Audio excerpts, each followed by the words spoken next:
આપણે લીલા ધાણા રોજ ખાઈએ છીએ, એટલે કે કોરિએન્ડર લીવ્સ, એટલે આપણે લીલા ધાણાના પાંદડા વિશે વાત કરીએ તો તેના ગુણધર્મ તે લઘુ અને સ્નિગ્ધ છે, એટલે કે તે પચવામાં હલકા છે અને સ્નિગ્ધ એટલે શરીરમાં ઓઇલિંગ ઉત્પન્ન કરે છે, ચિકાસ ઉત્પન્ન કરે છે.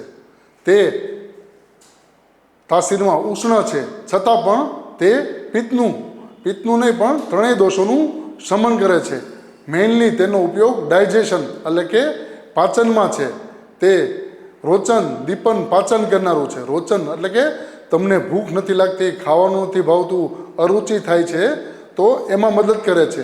અને તમે જે ખોરાક જેમાં છો એનું અજીર્ણ અપચો ઉત્પન્ન થાય છે તો એ પાચન કરવાનું પણ કામ કરે છે.